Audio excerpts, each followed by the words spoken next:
தேவனுடைய யாக்கோபு என்ற தலைப்பில் இன்றைக்கு தொடர்ந்து நாம் தேவனுடைய வார்த்தையை கேட்க போகிறோம். வாசிப்போம். மத்தேயு எழுதின சுவிசேஷம் 18ஆம் அதிகாரத்தின் 20ஆம் வசனம். ஏனெனில் 2 பேராவது 3 பேராவது என் நாமத்தினாலே எங்கே கூடி இருக்கிறார்களோ அங்கே அவர்கள் நடுவிலே இருக்கிறேன். ஆமென், ஹல்லேலூயா. ஆண்டவர் சொன்னார், ஏனெனில் 2 பேராவது 3 பேராவது என் நாமத்தினாலே எங்கே கூடியிருக்கிறார்களோ அங்கே அவர்கள் நடுவிலே இருக்கிறேன் என்றார். ஹல்லேலூயா. ஆண்டவர் நாம் எந்த இடத்துல அவரை நினைத்து கூடினாலும் அங்கே அவர் வருகிறார். நம்மோடு கூட அவர் இணைந்து கொள்கிறார். 2. அடுத்தது என்ன அப்படின்னு சொன்னால், நாம் மற்றவர்களோடு கூட இணையும் போது 3. 2 அல்லது 3 பேர் எங்கே கூடியிருக்கிறார்களோ அவர்கள் மத்தியில் நான் இருப்பேன் என்று ஆண்டவர் சொல்லுகிறார். ஹல்லேலூயா. நல்ல கையை உயர்த்தி வழியிலே சொல்லுங்கள் பார்ப்போம். ஆமென். பக்கத்தில் உள்ளப்பா சொல்லுங்கள். ஜெபம் அப்படின்னா 1 2 இருக்கணும், இல்லை 3 இருக்கணும். ஆமென், ஹல்லேலூயா. 2ன்னா நானும் ஆண்டவரும் சேர்ந்த ஜெபம். 3ன்னா நானும் ஆண்டவரும் சபையாரும். ஆமென், ஹல்லேலூயா. நம்ம கூடும்போது கர்த்தர் நம்ம வாழ்க்கையில் அசைவுகளை உண்டாக்குவார். ஹல்லேலூயா. விசுவாசிக்கிறவங்களாம் நல்ல ஒரு ஹல்லேலூயா சொல்லுங்க பார்ப்போம். இன்றைக்கும் நாம் தொடர்ந்து யாக்கோபை குறித்து நம்ம படிக்க போகிறோம். எல்லாரும் நம்முடைய சிந்தையை பைபிளுக்கு நேராக திருப்பிடுவோம். ஆதியாகமம் 32ஆம் அதிகாரம் 24 ஆண்டவர் யாக்கோபை ஆசீர்வதிக்கிறார். எல்லாரும் திருப்பிடுங்க, நல்லா கவனிங்க. இன்னைக்கு இருக்கிற இஸ்ரவேல் தேசத்தினுடைய பெயர் முதலாக ஆதியாகமம் 32ஆம் அதிகாரத்தில் தான் சொல்லப்படுது. இன்னைக்கு இஸ்ரவேல் என்கிற ஒரு தேசம் 1 கோடிக்கும் சற்று அதிகமான நபர்கள், 1 கோடியும் சற்று அதிகமான நபர்கள் வசிக்கிற ஒரு சிறிய தேசம். நம்ம எல்லாரும் டெய்லி இஸ்ரவேலை குறித்து படிச்சுக்கிட்டே இருக்கோம், அப்படி தானே? டெய்லி இஸ்ரவேலை குறித்து நம்ம படிச்சுக்கிட்டே இருக்கோம். இஸ்ரவேலை சுற்றிலும் சத்துருக்கள் எழும்பி நின்று இஸ்ரவேலை அழிப்பதற்காக அவர்கள் போராடி கொண்டிருக்கிறார்கள். அதனுடைய ஒரு பகுதியாக ஈராக் தேசம் கடந்த 2 வாரங்களாய் ஆக்ரோஷமாய் எழும்பி சுன்னத்துக்காரர்களுடைய அட்டூழியங்கள் தேசத்தில் பெருகி கொண்டே இருக்கிறது. நம்முடைய தேசம் இஸ்ரவேல் தேசத்தை ஆதரிக்கிறது. அமெரிக்க ஐக்கிய தேசம், கிறிஸ்தவ நாடுகள் எல்லாம் இஸ்ரவேலை ஆதரிக்கிறதை நாம் பார்க்கிறோம். வேதத்திலையும் சரி, சரித்திரத்திலையும் சரி, இந்த பூமியில் அதிக யுத்தம் நடந்த இடம், அதிகமாக அழிக்கப்படுவதற்கு சூழ்ச்சிகள் செய்யப்பட்ட ஜனங்கள், அதிகமாய் அழிக்கப்பட்ட ஜனங்கள் யாருன்னு சொன்னால் இஸ்ரவேல் ஜனங்கள். ஹல்லேலூயா. ஏன் தேவனுடைய ஜனங்களுக்கு இத்தனை பாடு? அவர்கள் தேவனை விட்டு போனதுனால கர்த்தர் அவர்களை உலக்களத்திலே ஒப்பு கொடுத்தார். இப்பொழுதும் அவர்கள் மேசியாவை இயேசுதான் என்று அவர்கள் அறிக்கையிடவில்லை. அவர்கள் தோராவை நம்புகிறார்கள். ஆதியாகமம், யாத்திராகமம், என்னாகமம், லேவியராகமம், உபாகமம் இவற்றை நம்புகிறார்கள். பழைய ஏற்பாட்டை நம்புகிறார்கள். புதிய ஏற்பாட்டை அவர்கள் ஏற்றுக்கொள்ள மாட்டார்கள். இயேசுவை அறவே ஏற்றுக்கொள்ள மாட்டார்கள். ஆகவே இந்த இஸ்ரவேல் தேசம் ஒரு சிறிய தேசமாக இருந்தாலும் உலகம் அனைத்திற்கும் இன்றைக்கு நாம் அனுபவிக்கிற அநேக ஆசீர்வாதங்களை கண்டுபிடித்தவர்கள் அவர்கள். அநேக ஆசீர்வாதங்கள். அமெரிக்காவில் நாசா விண்வெளியில் ஒர்க் பண்ணுற அநேகர் யூதர்கள். இன்றைக்கு நம்ம இந்த வெளிச்சத்தில் உட்காந்துருக்கோமே, இந்த லைட்டு, இதெல்லாம் கண்டுபிடிச்சது, அநேக கண்டுபிடிப்புகளை இந்த உலகத்துக்கு கொடுத்தது. நம்ம இன்றைக்கி பண்ணுற சிடி ஸ்கேன் ஆனாலும் சரி, எக்ஸ்ரே ஆனாலும் சரி, நம்ம யூஸ் பண்ணுற கம்ப்யூட்டர், அநேக காரியங்களை இந்த யூதர்கள் தான் கண்டுபிடித்தார்கள். இந்த 32ஆம் அதிகாரத்தில் இஸ்ரவேல் என்கிற ஒரு தேசத்தை ஆண்டவர் இங்கே அறிமுகப்படுத்துகிறார். 24ஆம் வசனத்திலிருந்து நான் வாசிக்கிறேன். யாக்கோபு பிந்தி தனித்திருந்தான். அப்பொழுது ஒரு புருஷன் பொழுது விடியும் அளவும் அவனுடைய கூட போராடி அவனை மேற்கொள்ளாததை கண்டு அவனுடைய தொடை சந்தை தொட்டார். அதனாலே அவருடைய அவரோடனே போராடுகையில் யாக்கோபின் தொடை சந்து சுளுக்கிற்று. அவர், நான் போகட்டும், பொழுது விடுகிறது என்றார். அதற்கு அவன், நீர் என்னை ஆசீர்வதித்தால் ஒளியே உம்மை போக விடேன் என்றான். அவர், உன் பேர் என்ன என்று கேட்டார். யாக்கோபு என்றான். அப்பொழுது அவர், உன் பேர் இனி யாக்கோபு எனப்படாமல் இஸ்ரவேல் எனப்படும். தேவனோடும் மனிதனோடும் போராடி மேற்கொண்டாயே என்றார். அப்பொழுது யாக்கோபு, உம்முடைய முகத்தை எனக்கு அறிவிக்க வேண்டும் என்று கேட்டான். அதற்கு அவர், நீ என் நாமத்தை கேட்பானேன் என்று சொல்லி அங்கே அவனை ஆசீர்வதித்தார். அல்லேலூயா. யாக்கோபு தேவனோடு கூட போராடினான். தேவனோடு போராடின போது தேவன், சிலர் தூதர் என்று சொல்லுகிறார்கள், சிலர் அது இயேசு என்று சொல்லுகிறார்கள். எதுவாக இருக்கட்டும், தேவனோடு போராடுறான். பொழுது விடுகிறது. ஆண்டவர் பார்க்கிறார், பொழுது விடுகிற வரைக்கும் வந்துட்டு அப்படி போராடி இருந்தால் மற்றவங்கெல்லாம் பார்த்துருவாங்களே. தேவனை ஒருவனும் ஒரு காலும் கண்டதில்லை. அல்லேலூயா. பகலப்பா சொல்லுங்கள், ஆண்டவர் அப்படி நம்ம பார்க்கலாம் முடியாது. ஆண்டவர் வந்து அப்படியே ஏறி ஒருத்தவன் மேலே உட்காந்து கடை கடலாம் ஆடலாம் மாட்டார். அல்லேலூயா. சோத்திரம். ஆண்டவர் வந்தாருன்னா பல்லுலேருந்து ரத்தம்லாம் வராது. ஆண்டவர் வந்தாருன்னா என்ன உண்டாகும்? சமாதானம் வரும். இந்த யாக்கோபு ஒரு எத்தன். அவனை ஆண்டவர் சொல்லுகிறார் இஸ்ரவேல். ஆபிரகாமை ஆண்டவர் அழைத்த போது அவனை இஸ்ரவேல் என்று சொல்லவில்லை. அவனுடைய மகனாகிய ஈசாக்கை ஆண்டவர் இஸ்ரவேல் என்று சொல்லவில்லை. ஆனால் யாக்கோபை ஆண்டவர் இஸ்ரவேல் என்று சொல்லுகிறார். நம்ம இன்னைக்கு சும்மா படிச்சுட்டு போயிடும், இஸ்ரவேல் அப்படின்னு சொல்லிட்டு போயிட்டார் அப்படின்னு சொல்லி. இல்லை, தனக்கென ஒரு தேசத்தை உண்டாக்கி அந்த தேசத்திற்கு ஒரு பெயர் சூட்டுகிறார். அந்த பெயரை ஒருவன் மேல் சூட்டுகிறார். அவன்தான் அந்த தேசமாக மாறப்போகிறான். ஒன்றிலிருந்து ஆண்டவர் 12 கோத்திரங்களை உண்டாக்கி 12ஐ பல கோடிகளாய் மாற்றி பல கோடிகள் மூலமாக பல ட்ரில்லியன் மில்லியன் மக்களை அவர் பக்கமாய் சேர்க்க போவதற்கு ஆண்டவர் ஒருவனை தெரிந்து கொண்டார். அல்லேலூயா, அல்லேலூயா. அவனை பார்க்கிலும் அவன் தகப்பனாகிய ஆபிரகாம் உத்தமன். அவனை பார்க்கிலும் அவன் தகப்பனாகிய ஈசாக்கு ரொம்ப நல்லவன். ஆனால் இந்த யாக்கோபு பேரிலே எத்தன்.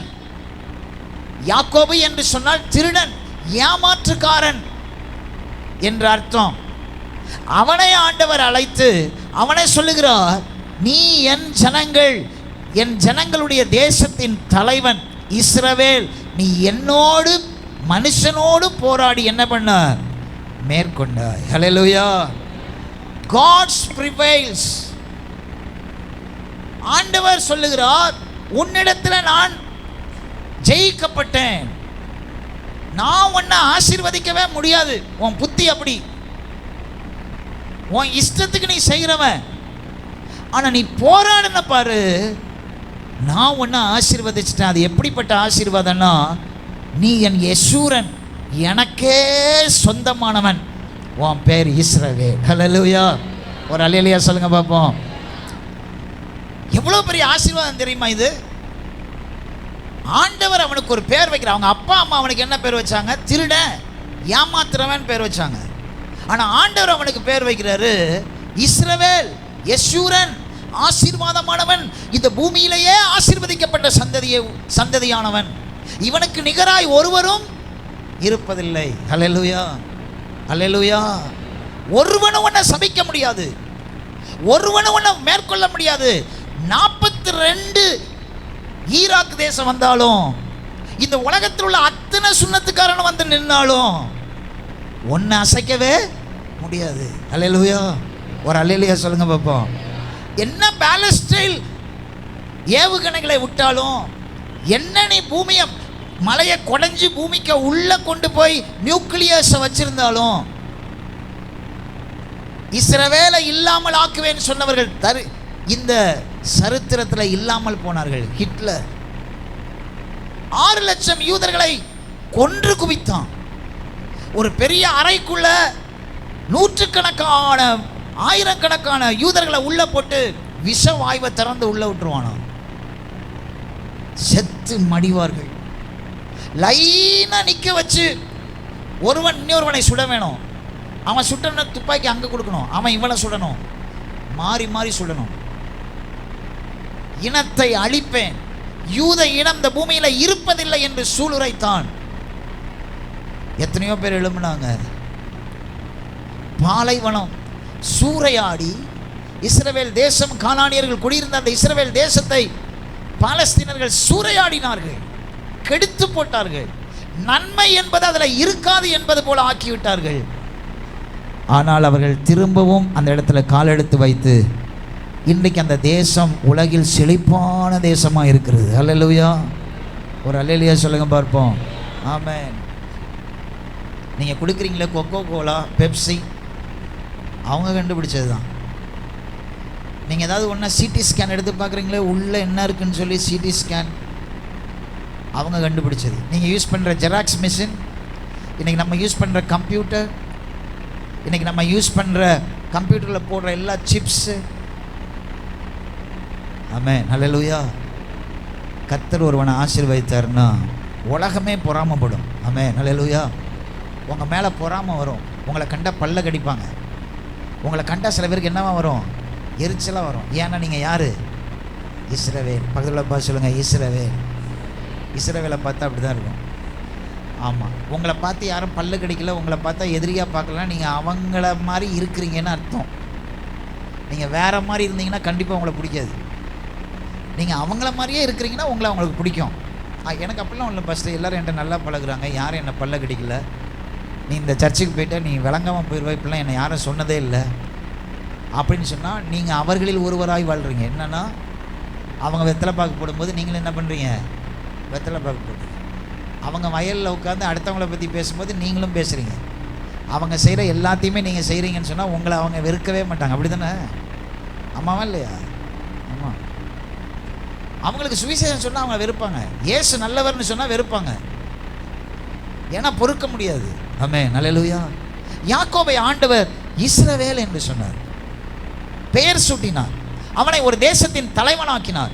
ஒரு எத்தனை தேசத்தின் தலைவனாக்க மாற்றுகிறார். அது மாத்திரம் இல்ல, வேதத்தில் அவனை தான் பார்த்து சொல்லுகிறார், நீ தேவனையும் மனுஷனையும் என்ன பண்ண மேற்கொண்டா.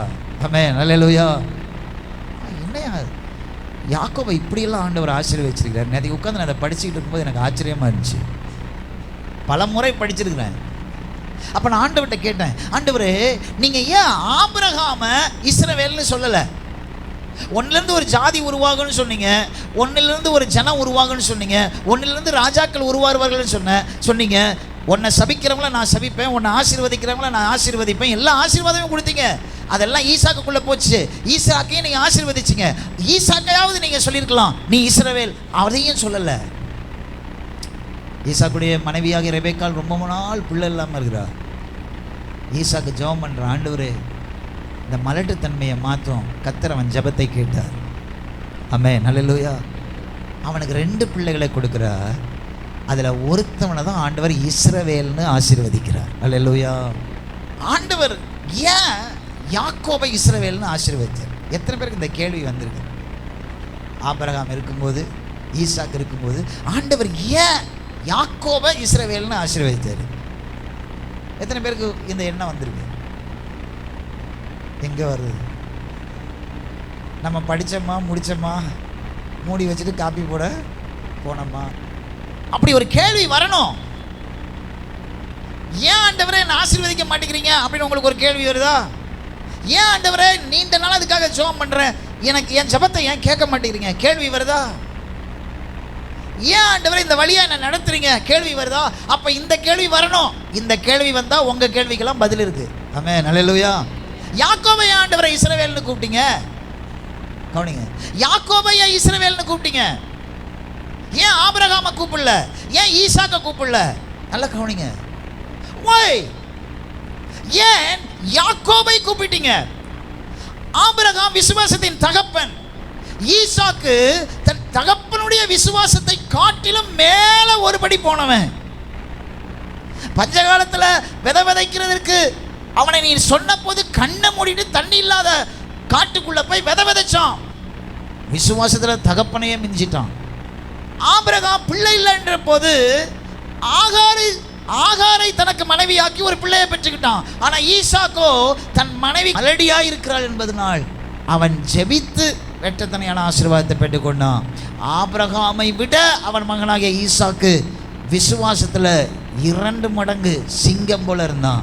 ஆனால் அவனை பார்த்து நீங்கள் இஸ்ரவேல்னு சொல்லாமல் எத்தன் பிறக்கும் போதே தன் சகோதரனுடைய குதிகாலை பிடித்தவன், தன் தகப்பன் தன்னுடைய அண்ணனாகிய ஏசாவுடைய சேஷ்ட புத்திர பாகத்தை பக்கவாட்டிலே திருடி போட்டவன். யாக்கோபு 90 வயசுல 2 பரிவாரங்கள் உள்ளவனா இருந்தான், கோடீஸ்வரன்.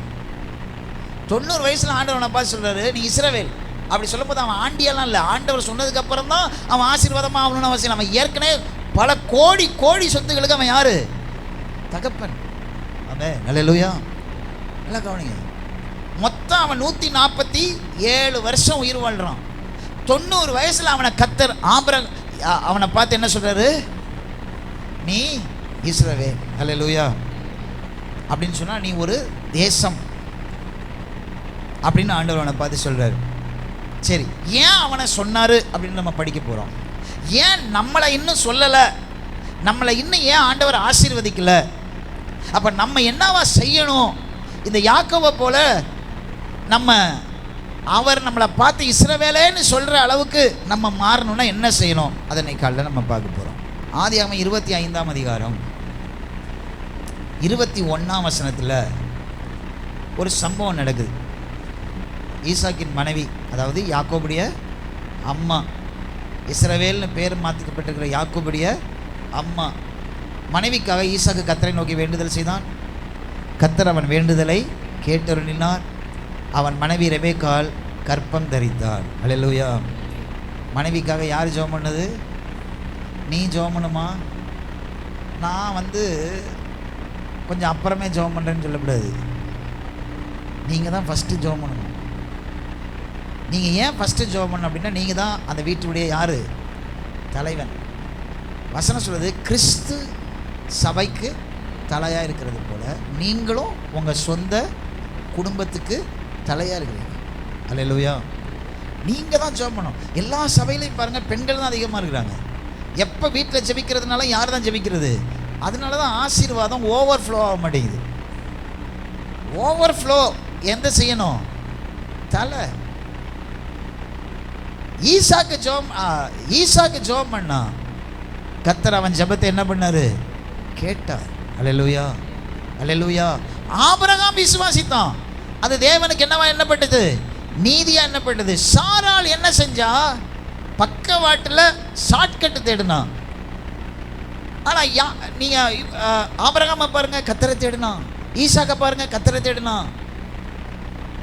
ரெபேக்காள் கர்த்தரை தேடினதை விட சூட்சமங்களை நிறைய செஞ்சுக்கிட்டு இருந்தா. அருமையான புருஷர்களே, அதிகாலையில் எழும்பி ஜெபம் பண்ணுங்க. உங்கள் மனைவிக்காக ஜெபம் பண்ணுங்க, உங்கள் பிள்ளைகளுக்காக ஜெபம் பண்ணுங்க. அதை மனைவி பார்த்துக்குவா, நீங்கள் தூங்காதுங்க. ஈசாக்கு மனைவிக்காக என்ன பண்ணானா? ஜெபித்தான். கர்த்தர் அவன் ஜெபத்தை கேட்ட. 22, அவள் கற்பத்தில் பிள்ளைகள் ஒன்றோடு ஒன்று மோதி கொண்டிருந்தன. அப்பொழுது அவள், இப்படியானால் எனக்கு எப்படியோ என்று சொல்லி கர்த்தரிடத்தில் விசாரிக்கும்படி போனாள். ஆமென். அல்லேலூயா. 2 பிள்ளை மோதுது. ஆமென். அல்லேலூயா. மோதுறது எங்கே ஆரம்பிச்சிருச்சு? கற்பத்தில். அவள் கர்த்தரிடத்தில் போய் கேட்குறான், மோதல் எங்கே வந்துருச்சு? இன்னைக்கு நடக்கிற மோதல், இன்னைக்கு உண்டாக்குன மோதல் இல்லை, இது எங்கேயே ஸ்டார்ட் பண்ணிடுச்சு. ஆமாம் ஆமாம், ரெபேக்காளுடைய கற்பத்திலே ஸ்டார்ட் ஆகிடுச்சு. 23 விசாரிக்க போகிறா. ஆண்டவர் அவளுக்கு சொல்கிறாரு, அதற்கு கர்த்தர், 2 ஜாதிகள் உன் கற்பத்திலிருந்து உண்டாயிருக்கிறது, 2 வித ஜனங்கள் உன் வயிற்றிலிருந்து பிரியும், அவர்கள் ஒரு ஜனத்தார் மற்ற ஜனத்தாரை பார்க்கிலும் பலத்திருப்பார்கள், மூத்தவன் இளைவனை செவிப்பான் என்றார். பிரசவ காலம் பூரணமான போது அவர் கற்பத்தில் இரட்டை பிள்ளைகள் இருந்தது. மூத்தவன் சிவந்த நிறமுள்ளவனாயும் இங்கவும் ரோம அங்கி போர்த்தவன் போலவும் வெளிப்பட்டான். அவனுக்கு ஏசா என்று பெயரிட்டான். பின்பு அவன் சகோதரன் தன் கையினாலே ஏசாவின் குதிகாலை பிடித்து கொண்டு வெளிப்பட்டான். அவனுக்கு யாக்கோபு என்று பெயரிட்டார்கள். இவர்களை அவள் பெற்றபோது ஈசாக்குக்கு 60 வயதாயிருந்தான். இந்த பிள்ளைகள் பெரியவர்களான போது ஏசா வேட்டையில் வல்லவனும், நல்லா கவனிக்கணும் எல்லாரும், இந்த பிள்ளைகள் பெரியவர்களான போது ஏசா வேட்டையில் வல்லவனும் வனசஞ்சாரியுமாயிருந்தான். யாக்கோபு குணசாலியும் கூடாரவாசியுமாயிருந்தான். ஏசா வேட்டையாடி கொண்டு வருகிறது ஈசாக்குடைய வாய்க்கு ருசிகரமாக இருந்ததினால் ஏசாவின் மேல் பச்சமாக இருந்தான். ரெபெக்காளோ யாக்கோபின் மேல் பச்சமாக இருந்தார். அல்லேலூயா. நம்ம எல்லாருக்கும் புரிஞ்சுச்சா? ஒரு அல்லேலூயா சொல்லுங்க பார்ப்போம். இது புரிஞ்சாதான் என் பிரசங்கம் இன்னைக்கு புரியும். ஏன் ஆண்டவர் யாக்கோபை தெரிந்து கொண்டார்?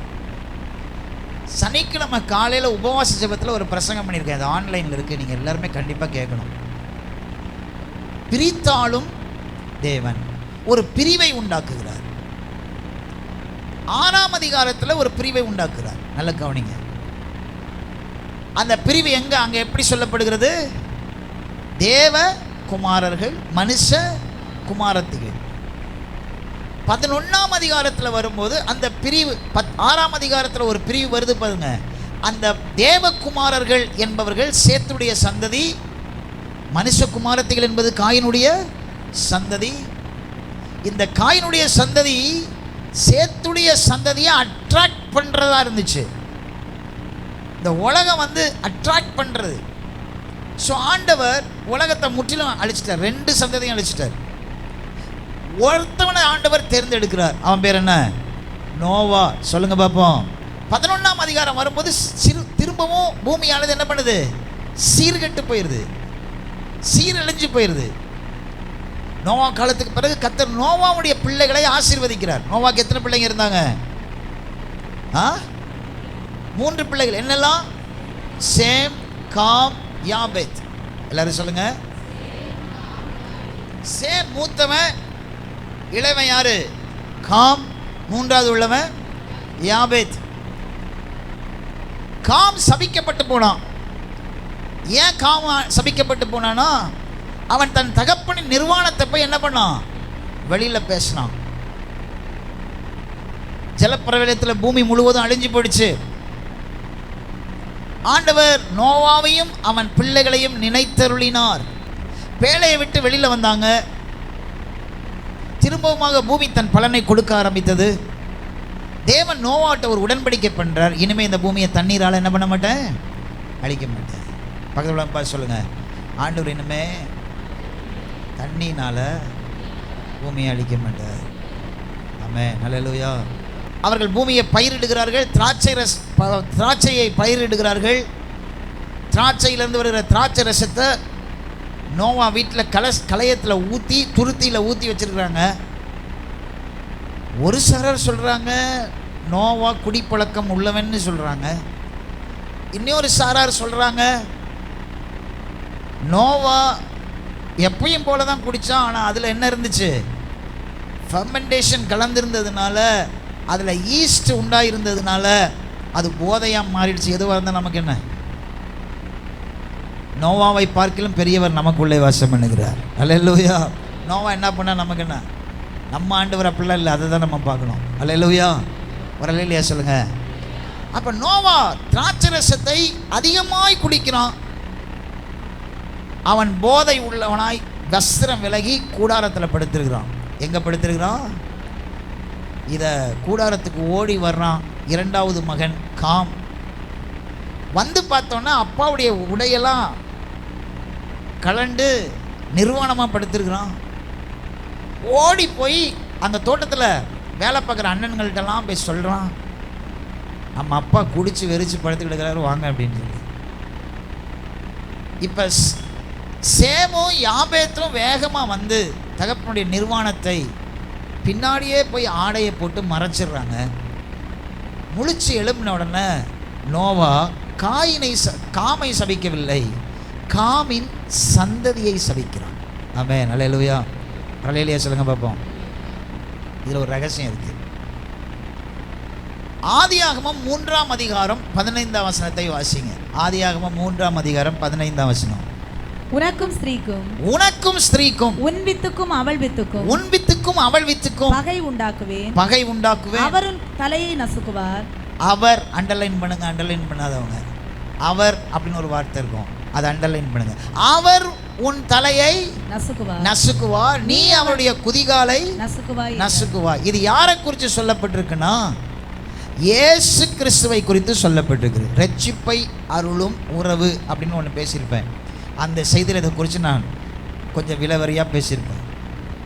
இப்போ அந்த அவருடைய சந்ததி இந்த பூமியில் வரணும். அவருடைய சந்ததி இந்த பூமியில் வந்தாதான் நிரந்தரமான ஒரு ரட்சிப்பு. அதுக்கு ஒரு காலம் ஆண்டவர் வச்சிருக்கிறார். அந்த காலத்தில் அது நடக்கும். ஆமென், அல்லேலூயா. நம்முடைய தேவன் எல்லாத்துக்கும் ஒரு காலத்தை நியமிக்கிற தேவன். ஆமென், அல்லேலூயா. நீங்கள் விரும்புகிறபடி அவர் செய்ய மாட்டார். அவர் ஒரு காலத்தை நம்முடைய வாழ்க்கையில் வச்சிருக்கிறாரு. அந்த காலத்தில் சகலமும் நடக்கும். பக்கத்தில் உள்ளவங்க கையை பிடிச்சி சொல்லுங்கள், இந்த 40 நாட்கள் நீங்கள் ஜெபிக்கிற ஜெபத்துக்கெல்லாம் ஆண்டவர் தனது காலத்தில் தனது நேரத்தில் உங்களுக்கு அற்புதம் செய்வார்.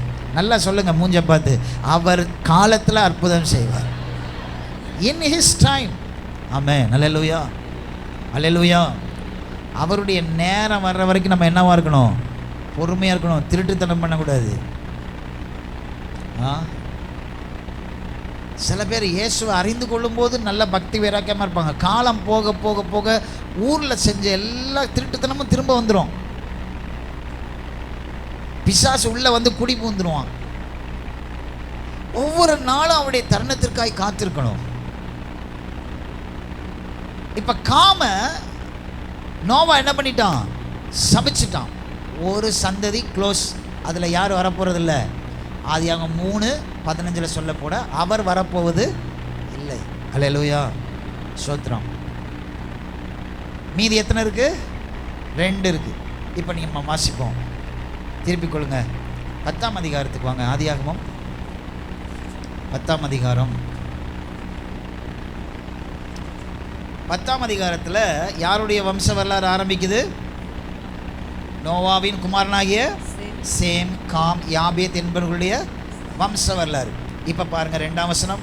யாபேத்தின் குமாரன் 3வது பையனை குறித்து ஆண்டவர் இங்கே ஆக்சுவலாக முதல் சந்ததி தானே இங்கே எழும்பணும். ஆனால் இப்போ என்ன சந்ததி இங்கே எழும்பிருச்சு? 3வது சந்ததியை குறித்து ஆண்டவர் பேசுகிறார். அல்லேலூயா. இப்போ 8வது வசனம் வாசிங்க. 8-9 வாசிங்க. கூஷ் நிம்ரோதை பெற்றான். கூஷ் நிம்ரோத்தை பெற்றான். இவன் பூமியிலே பராக்கிரமசாலியானான். இவன் பூமியிலே பராக்கிரமசாலியானான். ஹல்லேலூயா. அவன் என்னவா மாறினான்? பராக்கிரமசாலினா அவன் யாரு அப்படின்னா தான் நினைப்பதையெல்லாம் செய்கிறவனாய் மாறினான். ஆமென், ஹல்லேலூயா. தான் பராக்கிரமசாலி. இந்த இடத்துல பராக்கிரமசாலினா ஸ்ட்ரென்த் மாத்திரம், தான் நினைப்பதையெல்லாம் செய்கிறவன். உங்களுக்கு யார் ஞாபகம் இப்போ வரணும்? காயின். தன் மனம் நினைத்ததை அவன் என்ன பண்ணான்? செய்தான். ஹல்லேலூயா. இப்போ காயினுடைய அந்த குணம், அந்த பிளட் லைனு எங்கே வருது பாருங்க. எங்கே வருது? யாபேத்துக்குள்ளே வருது. அங்கே ஒருத்தவன் இருக்கான். அவன் பேர் என்ன? கூஷின் மகனாகிய நிம்ரோத். ஆமென், ஹல்லேலூயா. அவன் என்ன செஞ்சானா? பூமியில பராக்கிரமசாலியான தன் மனம் போல செய்கிறவனாக இருந்தான். ஆமென், ஹல்லேலூயா. இப்போ யாபேத்து க்ளோஸ். அங்கே 3:15 சொன்னப்பட்டவருடைய ரேஸ் அங்கே என்ன பண்ணல? வரல. அல்லேலூயா. அடுத்த வசனம் வாசிங்க. இவன் கர்த்தருக்கு முன்பாக பலத்த வேட்டைக்காரனாய் இருந்தான். இதை அப்படியே மனசுல நல்லா வச்சுங்க. நிம்ரோத் என்னவா இருந்தான்? பலத்த வேட்டைக்காரனாய் இருந்தான். அல்லேலூயா. என்னவா இருந்தான்? கர்த்தருடைய சமூகத்தில்னு சொல்லல, கர்த்தருக்கு முன்பாக பலத்த வேட்டைக்காரனாய் இருந்தான். நல்ல கவனிங்க. இப்போ அப்படியே வந்துக்கிட்டே இருக்கு. இது யாருடைய சந்ததியை குறித்து பேசுது? யாபேத்தின் சந்ததி. யாபேத்தில் யார் பராக்கிரமசாலியாக இருந்தான்? சொல்லுங்க பிரதர். நிம்ரோத். 11ஆம் அதிகாரத்தில் இந்த நிம்ரோத் ஒரு அசிங்கத்தை செய்கிறான். தன்னுடைய பலத்தினால ஒரு அசிங்கத்தை செய்கிறான். ஆமென், ஹல்லேலூயா. சுத்திரம். பக்கத்தில் உள்ளப்பா சொல்லுங்க, நம்ம பலம் எங்கே பெருகுதோ அங்கே அசிங்கம் வரும். ஆமாம். தேவ பலன் எங்கே பெருகுதோ அங்கே தேவ கிருபை பெருகும். ஹல்லேலூயா, ஹல்லேலூயா. நம்ம பலன் எங்கே பெருகுதோ அங்கே அசிங்கம் பெருகும், தோல்வி பெருகும், நிந்த பெருகும், விழுதல் பெருகும், பாபிலோன் வரும், பாபேல் வரும். ஹல்லேலூயா. நிம்ரோத் தேவனுக்கு முன்பாக அவன் ஒரு பெரிய கோபுரத்தை கட்ட எழும்பினான். அந்த ரைஸ் தேவன் மனிதனை சிதறண்டு போக பண்ணினான். அதுக்கு காரணம் யாரு? நிம்ரோத். அவன் யாரா இருந்தான்? வேட்டைக்காரனா இருந்தான். ஆமென், ஹல்லேலூயா. வேட்டைக்காரன், பராக்கிரமசாலி, தேவனுடைய சமூகத்தில் அல்ல, கர்த்தர் பார்க்கிறப்ப அவன் தன் சார்பு உடையவனா இருந்தான், பெருமை உள்ளவனா இருந்தான், பராக்கிரமத்தினால் எதையும் செய்ய முடியுன்ற எண்ணம் உள்ளவனா இருந்தான். எல்லாரையும் கூப்பிடுறான். நம்ம எல்லாம் ஒண்ணா இருக்கிறோம், அண்ணன் தம்பிங்க 3 பேருடைய சந்ததியும் ஒண்ணா இருக்கு. இப்ப நான் ஒண்ணு செய்ய போறேன், வானளவு ஒரு கோபுரத்தை கட்ட போறேன். ஆமென், ஹல்லேலூயா. ஒரு பெரிய பூஜை ஸ்தலத்தை உண்டாக்க போறேன். நிம்ரோத் அதை தலைமை தாங்கி கட்டுகிறான். கர்த்தர் அதை சீரழித்து போட்டார், சிதற பண்ணினார். ஹல்லேலூயா, ஹல்லேலூயா. 6ஆம் அதிகாரத்தில் தேவன் எந்த மாதிரி அனுபவித்தாரோ 11ஆம் அதிகாரத்தில் மனவேதனையோடு இருக்கும்போது சேமை ஆண்டவர் பார்க்கிறார். சேமுடைய சந்ததியை இங்கே ஆரம்பிக்கிறார் பாருங்க. 10ஆம் வசனம், 11ஆம் அதிகாரத்தின் 10ஆம் வசனம். சேமுடைய வம்ச வரலாறு. ஜலப்பிரளயம் உண்டான 2 வருஷத்துக்கு பின்பு சேம் 100 வயதான போது அர்பக்சாத்தை பெற்றார். ஆமென், ஹல்லேலூயா. எல்லாரும் கையை தட்டி கர்த்தருடைய நாமத்தை மகிமைப்படுத்துவோம். ஹல்லேலூயா. இப்ப ஆதியாகமம் 3ஆம் அதிகாரத்தின் 15ஆம் வசனத்தில் சொல்லப்பட்டிருக்கிற அவர் யாருடைய சந்ததியில் வர்றாரு? சேம். ஒரு அல்லேலூயா சொல்லுங்க பார்ப்போம். நாம் தேவனுக்கு முன்னாடி எப்படி இருக்கிறோம்னு கர்த்தர் நம்மை பார்க்கிறார். தேவன் கண்ணாப்புனான்னு ஆசீர்வதிக்க மாட்டார், அவர் நம்மளை இவால்வேட் பண்ணுவார். காம் சபிக்கப்பட்டவனாய் மாறினா, யாபேத் சாபத்தை பிறப்பிக்கிறவனாய் மாறினா. ஆனால் சேம அந்த இயேசு கிறிஸ்துவுடைய சந்ததிக்கு ஒரு வழி விட்டு 100 வயதில் அவன் கர்த்தருக்கு முன்பாக உண்மையாக இருக்க ஆரம்பித்தான். ஹல்லேலூயா, ஹல்லேலூயா. ஒரு அல்லேலூயா சொல்லுங்க பார்ப்போம். அவன் சந்ததியில் யார் வர்றா? தேராகு வர்றான். தேராகுடைய பிள்ளை யார்? ஆபிரகாம். ஆபிரகாம் இப்போ எங்கே குடியிருக்கிறான்? கூடாரம் போட்டு எங்கே குடியிருக்கிறான்? ஆரானிலே. ஆமென், ஹல்லேலூயா. சொல்லுங்க. யாபேத்துடைய மகன் என்ன செஞ்சிட்டு இருக்கிறான்? யாபேத்துடைய மகன் என்ன செஞ்சான்? வேட்டைக்காரனா இருந்தான். சேமுடைய மகன் என்னவா இருக்கிறான்? கூடாரத்திலே தங்கி இருக்கிறான். ஹல்லேலூயா. ஓரளவு உங்களுக்கு எல்லாருக்குமே புரிஞ்சிருக்கும். ஆமென், ஹல்லேலூயா. ஏன் ஆண்டவர் யாக்கோபை தெரிந்தெடுத்தார்? கர்த்தர் எனக்கு கொடுத்த வெளிப்பாடு. இப்போ நம்ம கவனிப்போம். இப்போ ஆண்டவர் அவனை என்ன சொல்றாரு? இப்போ ஆபிரகாமை குறித்து நம்ம பார்க்க போகிறோம். 13ஆம் அதிகாரத்தின் 18ஆம் வசனத்தை பாருங்க. அப்பொழுது ஆபிரகாம் கூடாரத்தை பெயர்த்து கொண்டு போய், கூடாரத்தை என்ன பண்ணானா? பெயர்த்து கொண்டு போய். எவ்வளவு அழகா இருக்கு பாருங்க. எப்ரோனில் இருக்கிற மம்ரேயின் சமபூமியை சேர்ந்து குடியிருந்து அங்கே கர்த்தருக்கு ஒரு பலிபீடத்தை கட்டினான். ஹல்லேலூயா. கூடாரத்தை பெயர்த்து கொண்டு போய், கூடாரத்தை எங்கேயோ போட்டுட்டு எங்கேயோ போய் அவன் பலியிடல, அவன் கூடாரத்தை போகிற இடமெல்லாம் பெயர்த்து கொண்டே போனான். ஹல்லேலூயா. 18ஆம் அதிகாரத்தை திருப்புங்க. இப்போ நம்ம கூடாரத்தை கூட்டு படித்து முடிக்க போகிறோம். 18ஆம் அதிகாரம் 1ஆம் வசனம் பாருங்கள். பின்பு கர்த்தர் மம்ரேயின் சமபூமியில் அவனுக்கு தரிசனமானார். அவன் பகலின் உஷ்ண வேளையிலே கூடார வாசலிலே உட்கார்ந்திருந்தான். 6ஆம் வசனம் பாருங்க. அதுல 6ஆம் வசனம். அப்பொழுது ஆபிரகாம் தீவிரமாய் கூடாரத்தில், என்ன நல்ல காரியம் கெட்ட காரியம்னாலும் ஆபிரகாம் எங்க போனான்? கூடாரத்துக்கு போனான். ஹல்லேலூயா. கூடாரம் வேதத்தில் எதை சொல்லுகிறது? தேவனுடைய சமூகத்தை சொல்லுகிறது. ஹல்லேலூயா. நம்மை சொல்லுகிறது. ஆமென், ஹல்லேலூயா. சொல்லுங்க பார்ப்போம். கூடாரம் எதை சொல்லுது? தேவனுடைய சமூகத்தை சொல்லுது. 2வது கூடாரம் யாரை சொல்லுகிறது? நம்மை சொல்லுகிறது. கையை வச்சு சொல்லுங்க. தேவனுடைய கூடாரத்தை சொல்லுகிறது. 2வது நம்மை சொல்லுகிறது. ஆமென், ஹல்லேலூயா. ஆபிரகாம் எங்க போனாலும் எதை பெயர்த்துட்டு போனான்?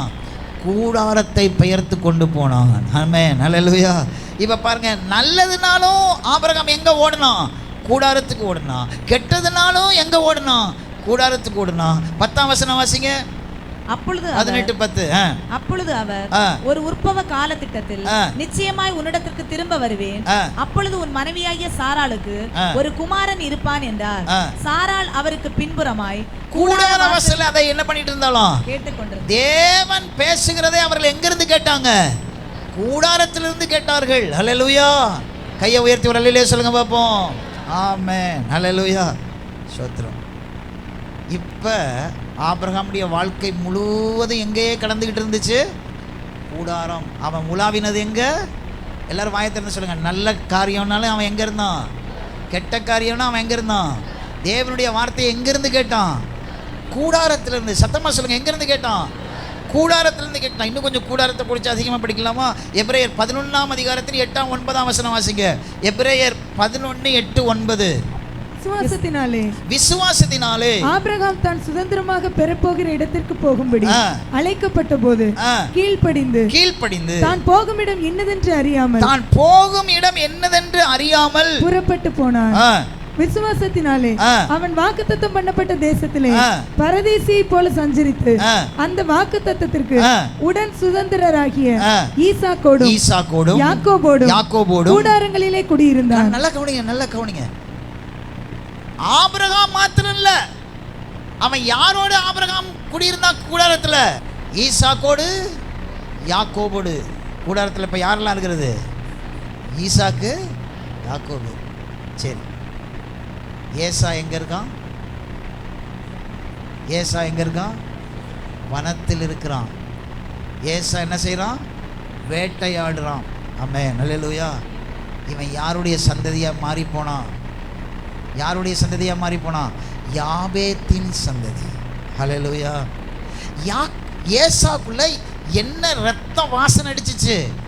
யாபேத்தின் அசிங்கமான ரத்தம். நிம்ரோத்தின் இரத்த வாடை அடித்தது. கர்த்தர் ஏன் வெறுத்தார்? வசனம் சொல்லுது, ஆண்டவர் ஏசாவை வெறுத்து யாக்கோபை நேசித்தார். ஏன்? ஆனா யாக்கோபு என்ன செய்தான்? யாக்கோபுடைய குணம் என்ன? பிறக்கும் போதே அவன் கூடாரவாசியும் குணசாலியுமாய் இருந்தான். ஹல்லேலூயா. அவன் தாத்தனாகிய ஆபிரகாமின் விசுவாசம், அந்த ஆவிக்குரிய உணர்வு யாருக்குள்ள இருந்துச்சு?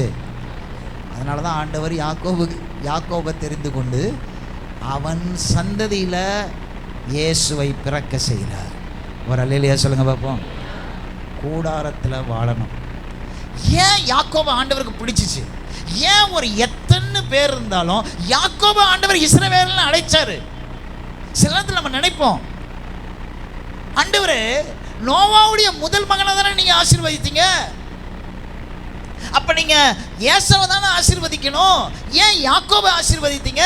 நீங்க வசனத்திலே சொல்லுது, ஏசாவை வெறுத்தேன் யாக்கோபை நேசித்தேன்னு சொல்லுது. நீங்க ஏன் பார்சியல் பட்சபாதம் பார்க்கிற ஆண்டவரா இருக்கிறீரே? ஆண்டவர் முகத்தை பார்க்கிறவர் அல்ல, உள்ள என்ன ரத்தம் ஓடுதுன்னு பார்க்கிறவர். அல்லேலூயா. ஒரு அல்லேலூயா சொல்லுங்க பார்ப்போம். உங்க சிந்தை எப்படிப்பட்டதுன்னு பார்க்குறாரு. நீ எந்த குடும்பத்தில் பிறந்த, எங்கே வந்த, அதெல்லாம் பிரச்சனை இல்லை. நீ ரட்சிக்கப்பட்ட உடனே உன் சிந்தை கூடாரத்துக்குரிய சிந்தையாய் மாறணும். கூடாரத்தில் இருந்தால் தான் குணசாலியாக என்ன பண்ண முடியும்? மாற முடியும். அல்லேலூயா. ஏசா வனசஞ்சாரியா இருந்தான், வில் வித்தையில நல்லவன் தான். ஆனால் அவனுக்கு ஒரு கெட்ட பழக்கம் இருந்துச்சு. தேவனுக்கு விரோதமாய் அந்நிய நுகத்தில் பிணைக்கப்படுகிற அசிங்கமான ஒரு புத்தி. ஆண்டவர் ஏசாவை தேர்ந்தெடுத்தார், யாக்கோபை தேர்ந்தெடுத்தார். ஆசையா யாக்கோபை பார்த்து இஸ்ரவேல் என்று அவனை ஆசீர்வதித்தார். ஏன்னா அவன் சின்ன வயசுல கூடாரத்தில் குணசாலியாக இருந்தான். அல்லேலூயா. இஸ்ரவேல் ஜனங்களோடு தேவன் தன்னுடைய உடன்படிக்கையை பண்ணும்போது, நான் உன்னோட கூட வாழ போகிறேன், உன்னோட இருக்க போகிறேன், நான் தான் உன்னை நடத்த போகிறேன்னு ஆண்டவர் சொன்ன உடனே ஆண்டவர் இஸ்ரவேல் ஜனங்களோடு கூட தங்குறதற்கு ஏற்படுத்தின இடம் என்ன தெரியுமா? ஆசரிப்பு கூடாரம். ஆமென். அல்லேலூயா. பக்கத்தில் உள்ள பார்த்து சொல்லுங்க, கூடாரத்தில் இருங்க. ஆண்டவர் விழுந்து போன சாலமோனின் தேவாலயத்தை கட்டுவேன்னு சொல்லல, ஆண்டவர் விழுந்து போன தாவீதின் கூடாரத்தை கட்டுவேன்னு சொன்னார். கூடாரம், tent, it's a symbol of close relationship. Amen, hallelujah. நெருங்கிய உறவை காண்பிக்கிறது. யாக்கோபு சிறு வயதிலிருந்தே தன் தாத்தனாகிய ஆபிரகாம் சொல்லி கொடுத்த விசுவாசத்தில் வளர்ந்திருந்தான். தன் தகப்பனுடைய விசுவாச வாழ்க்கையை பார்த்து வளர்ந்தான். ஆனால் ஏசாக்கு என்ன தெரியுமா? கூடாரத்தில் இருக்க பிடிக்காது. எப்போ பார்த்தாலும் எங்கே போகணும்? ஊர் சுற்றணும். எப்போ பார்த்தாலும் ஆட்டம் ஆடணும். எப்போ பார்த்தாலும் சம்பாதிக்கணும். அதை பிடிக்கணும், இதை பிடிக்கணும். அப்பா திட்டாமல் இருக்கிறதுக்கு வாய்க்கு ருசியாக கொஞ்சம் அவருக்கு ஆக்கி கொடுத்தாச்சுன்னா வாய முடியுது. அப்படி தானே? என்ன வேணாலும் பண்ணலாம். அப்பாவுக்கு என்ன தேவை? மாதமானால் சம்பளம் கொடுத்தாச்சுன்னா அவர் சத்தம் பண்ண மாட்டார். இங்கே அழுத்தி வச்சதை எடுத்துகிட்டு போய் ஊர் சுற்ற போகிறது, தண்ணி அடிக்கிறது, ஃப்ரெண்ட்ஸ் கூட போகிறது, ஏசாதை தான் செஞ்சான். அதனால தான் அவனுக்கு எல்லாமே டெம்பரவரியாக இருந்துச்சு. அப்போ உள்ள ப்ளஷர். வர்றான், பசிக்குது. யாக்கோபு பயிர் கஞ்சி காய்ச்சிட்டு இருக்கான்.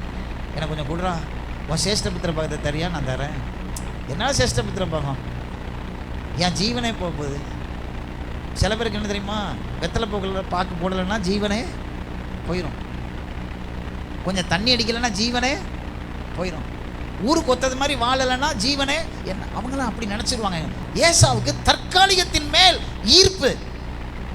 யாக்கோபுக்கு தன் தகப்பன், தன் தாத்தனாகி ஆபிரகாம் சொல்லி கொடுத்த கூடாரத்துக்குள் வாழ்கிற நல்ல குணம் இருந்துச்சு. கர்த்தருடைய கூடாரத்துக்குள் வாழ்கிறது. தாவீது சொல்லுகிறான், என்னுடைய வீடு கேதுரு மரங்களால் செய்யப்பட்டு மச்சு பாவப்பட்டு இவ்வளவு நல்லா இருக்கும்போது கர்த்தருடைய உடன்படிக்கை பெட்டி எங்கே இருக்கு? திரை சிலைகளால் செய்யப்பட்ட கூடாரத்தில் இருக்கிறேன்னு அவன் வருத்தப்பட்டான். உடனே ஆண்டவர் என்ன தெரியுமா சொன்னார்? தாவீது, மனுஷர்களால் கட்டின தேவாலயத்துக்குள் நான் என்ன பண்ண மாட்டேன், வாழ மாட்டேன்.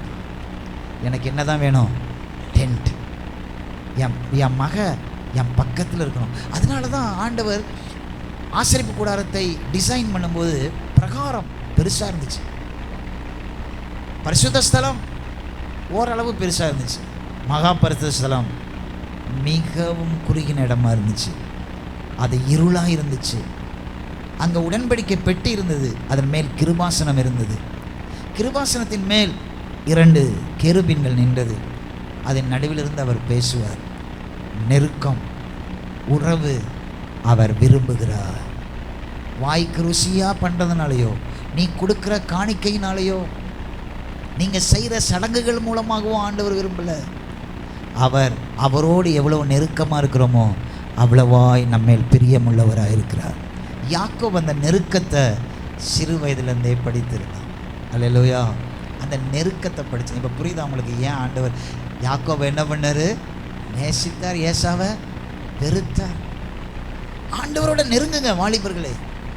அருமையான தாயே, எவ்வளவு நாள் நீ வாழ போறன்னு தெரியாது. இந்த உலகத்தில் ஆண்டவரோடு ஒரு நெருக்கமான கூடாரத்தை உன் வீட்டுக்குள்ள வச்சுக்கோ. அந்த கூடாரத்தில் தந்திரம் இருக்க வேணாம், மந்திரம் இருக்க வேணாம். அந்த கூடாரம் தேவனும் நீயும் நெருங்கி பழகிற இடமா இருக்கட்டும். நீ ஒரு வெகுலியா அந்த இடத்துல இருக்கணும். அல்லேலூயா. ஒரு அல்லேலூயா சொல்லுங்க பார்ப்போம். ஜெபிக்க போய் உட்கார்ந்தா உன் மனமும் அவர் மனமும் ஒன்றா சேர்ந்துடணும். கூடாரத்தில் இருக்க இருக்க நம்ம என்னவா மாறிடுவோம்? குணசாலியாக மாறிடுவோம். அல்லேலூயா. அதுக்கப்புறம் சூழ்நிலை அவனை வேற வேற எங்கெங்கேயோ கொண்டு போயிடுச்சு. ஆனால் கர்த்தர் அவனை விடலையே. கர்த்தர் அவனை விடலையே. அவனை பிடிச்சி இஸ்ரவேல்னு மாத்திர வரைக்கும் அவர் விடலையே. நீ கூடாரத்தில் இருந்தா நீ எவ்வளவு தொலைவா போனாலும் உன்னை கூடாரத்துக்குள்ள திரும்ப கொண்டு வருவார். ஆமென், ஹல்லேலூயா. பெத்தேலுக்குள்ள கொண்டு வருவார். ஆமென், ஹல்லேலூயா, ஹல்லேலூயா. கூடாரத்தில் இருந்து உறவை டெவலப் பண்ணுறதை மாத்திரம் விட்டுறாத. நாளான போது யாக்கோபு குடும்பத்தை டெவலப் பண்ணான், சொத்துக்களை டெவலப் பண்ணான், ஆஸ்திகளை டெவலப் பண்ணான். ஒரு நாள் அவனுக்கு தெரிஞ்சிச்சு, இதில் எதுலேயுமே சந்தோஷம் இல்லை. அன்னைக்கு கூடாரத்தில் இருந்த சந்தோஷம் இன்னைக்கு இல்லை. அல்லேலூயா. திரும்பவும் எல்லாத்தையும் அக்கறைப்படுத்திட்டு ஆண்டவருடைய சமூகத்துக்கு ஓடுகிறான். அவர் காலை பிடிச்சி கெஞ்சுறான். ஆண்டவர் அவனை விட்டுடா அப்படின்னு அவன் இடுப்பை பிடிக்கிறாரு. ஆமென், அல்லேலூயா. ஆனால் அவன் விடலை. என்னை ஆசீர்வதித்தால் ஒழிய உம்மை நான் போக விட மாட்டேன். அல்லேலூயா. அல்லேலூயா. அந்த டென்ட் அனுபவம், கூடார அனுபவம் நம்ம வாழ்க்கையில் ஒரு நாளும் போயிடவே கூடாது. ஆமென். அல்லேலூயா, அல்லேலூயா. கூடாரத்துக்கு ஆண்டவர் என்ன பேர் வச்சார்? யாத்திராகம புஸ்தகம் 25ஆம் அதிகாரம் 8ஆம் 9ஆம் வசனம் வாசிங்க. யாத்திராகமம் 25 8 9 வேகமாக வாசிங்க. அவர்கள் நடுவிலே நான் வாசம் பண்ண எனக்கு ஒரு பரிசுத்த ஸ்தலத்தை உண்டாக்குவாயாக. எனக்கு ஒரு பரிசுத்த ஸ்தலத்தை உண்டாக்குவாயாக. நான் உனக்கு காண்பிக்கும் வாசஸ்தலத்தின் மாதிரியின் படியையும் அதனுடைய எல்லா தட்டுமுட்டுகளின் மாதிரியின் படியும் அதை செய்வீர்களாக. செத்தி மரத்தினால் நல்லா கவனிங்க. பக்கத்துல சொல்லுங்க. கூடாரம் அவர் விரும்புறது மாதிரி இருக்குது. நம்ம ஒரு ஜெபமாலையை கொண்டு போய் அங்கே மாட்டிடக்கூடாது. ஆமென். சில பேருக்கு ஜெபிக்கிறதுக்கு என்ன ஜெபமாலை, சில பேருக்கு ஜெபிக்கிறதுக்கு என்ன ஒரு தோத்திர பலி. அதெல்லாம் அவசியம்தான், நான் வேண்டான்னு சொல்லல. ஆனால் அதுவும் வாழ்க்கையில் ஜெபமாக இருக்கக்கூடாது. அவர் என்ன சொல்கிறாரு, அவர் உன்னை ஜெபிக்க என்ன சொல்கிறார், எதுக்காக ஜெபிக்க சொல்கிறார். மகளே இப்போ ஒரு பாட்டு பாடு அப்படின்னு சொன்னால் நீங்கள் என்ன பண்ணணும்? பாட்டு பாடணும். அப்போ போய் உட்காந்து பாட்டு பாடுன்னு சொன்னால் அங்கே போய் உட்காந்து நாங்கள் வேற மாதிரி ப்ரோ பாடிட்டு கூடாது. என்ன பாடணும்? அன்பை அள்ளி கொடுக்கணும் அவர்கிட்ட. அல்லேலூயா. அவரை பார்த்து சொல்லணும், யார் வேண்டும் நாதா நீரல்லவோ, எது வேண்டும் நாதா உம் அன்பல்லவோ, யார் வேண்டும் நாதா. கண்களை மூடி அவரை பார்த்து சொல்லுவோமா?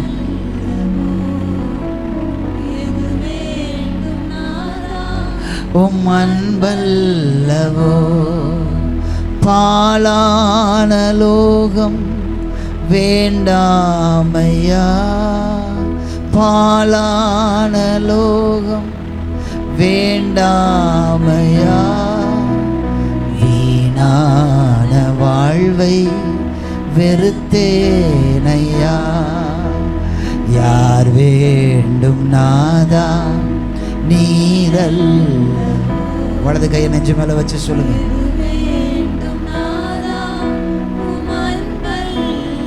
அப்பா யார் வேண்டும் நாதா.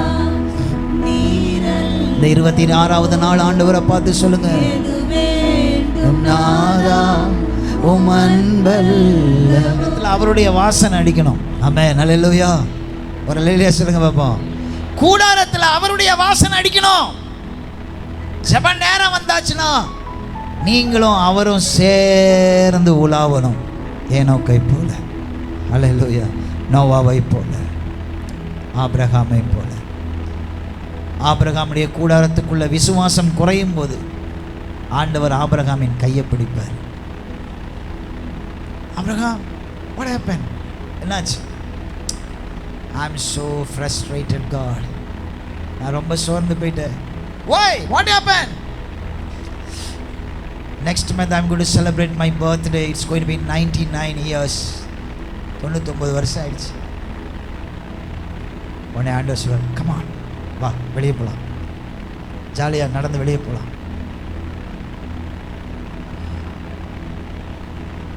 ரெண்டு பேரும் பேசிட்டே போவாங்க. மேலே பாரு, கூடாரத்துக்குள்ளே இருந்தால் சில நேரத்தில் நம்ம சோர்ந்து போய் நம்மளை நம்மை பார்த்துட்ருப்போம். இப்போ ஆண்டவர் அழைச்சி கொண்டு போய் மேலே பார்க்க சொல்கிறார். என்ன ஆண்டவர், இந்த ஸ்டார் எல்லாம் இருக்குல்ல, எவ்வளோ அழகாக இருக்குது பார்த்தியா? ஆமாம் ஆண்டவரே, நீங்கள் ஒரு பயங்கர ஞானி ஆண்டவரே, எவ்வளோ அழகாக படைச்சிருக்கீங்க. ஓகே, என்ன பார்ப்போம். 1 2 3 4 5 6 7 8. என்ன முடியல, என்ன முடியலையா? Abraham, yes God, how can I count? எப்படி என்ன முடியும்? இதை போல உன் சந்ததியை பெரிய. என்ன ஆண்டவரே சொல்றீங்க? 99வது பர்த்டே. என் மனைவிக்கு 79வது பிறந்த நாள். கற்பம் செத்து போச்சு. என்ன பேசுறீங்க? இல்லை ஆபிரகாம், கீழே பாரு, ஒரு பிடி மண் எடுக்கையில் என்ன ஆண்டவரை செய்யணும்? இதை என்ன பார்ப்போம்? How it is possible? எப்படி ஆண்டவரே? இதை போலவோ சந்ததியை பெருக பண்ணுவேன். இப்போ ஆபிரகாம் பூஸ்ட் ஆயிட்டான். ஆண்டவர் சொன்னார்னா செய்வார். இப்போ கூடாரத்துக்கு திரும்ப வரும்போது வெளியில் போகும்போது போனவனை போல இல்லை, இப்போ திரும்ப வரும்போது என் தேவன் எனக்கா யாவற்றையும் செய்து முடிப்பார். ஹல்லேலூயா, ஹல்லேலூயா. இதுதான் அவர் நடத்துகிறது. கூடாரத்தில் இருக்கும்போது அவர் நடத்துவார். என்ன ஆண்டவரே ஒன்றும் புரியலையே, என்ன செய்ய போறீங்க? ஒவ்வொரு வருஷமும் நான் ஜெபிக்கிறேனே, காத்திருக்கிறேனே, கண்ணீரையே சிந்தி கொண்டிருக்கிறேனே, எனக்காக என்ன செய்ய போறீங்க? கூடாரத்தில் உன்னை அழைப்பார், உன் கையை பிடிப்பார், உன் விசுவாசத்தை அவர் பெருக பண்ணுவார். கூடாரத்தில் வாழ்கிறவனுடைய வாழ்க்கை அவர் கையில் இருக்கு, அவர் கையில் இருக்கு. வனத்தில் வசிக்கிறவனுடைய வாழ்க்கை அவனுக்கு கிடைச்சாதான், கிடைக்கல தட்டிட்டு போயிட்டான் யாக்கோபு. ஹல்லேலூயா. வனத்தை நம்பாத, வனத்தில் இருக்கிற வளங்களை நம்பாத. இன்னைக்கு நான் எப்படியாவது என் தகப்பனுக்கு நாக்கு ருசியா சமைச்சு கொடுத்து இவங்களை கரெக்ட் பண்ணிடுவேன், இதை வாங்கிடுவேன், இதை பண்ணிடுவேன் நினைக்காத, கிடைக்காது, போயிரும். கையை வீசிட்டு ஏதோ கிடைச்சதை கொண்டு வந்து ஏசா சமைச்சிட்டு இருக்கான். அதுக்குள்ளே யாக்கோபு கூடாரவாசி எல்லாத்தையும் தட்டிட்டு போயிட்டான். நீ எந்த வனத்தை நம்பிட்டு இருக்க சகோதரனே, சகோதரியே? கூடாரத்துக்குள்ள வா, கூடாரத்தின் கதவை சாத்து, அவர் காலை பிடிச்சுக்கோ, உன் தப்ப அவர்கிட்ட சொல்லு, உன் இயலாமையை சொல்லு, உன் பலகீனத்தை சொல்லு. சொல்லிட்டு அப்பா பார்த்து சொல்லு, நான் யாக்கோபு தான் ஆண்டவரே, நான் எத்தனை தான் ஆண்டவரே, எனக்கு திறமை இல்லை ஆண்டவரே, என்னால் முடியல ஆண்டவரே, உங்கள் காலை பிடிக்கிறேன், என்னை ஆசீர்வதித்தால் ஒளிய உம்மை போக விட மாட்டேன். அவர் உன் அருகாமையில் வருவார், உன் பேரை மாற்றிட்டு போயிட்டே இருப்பார். ஹல்லேலூயா, ஹல்லேலூயா.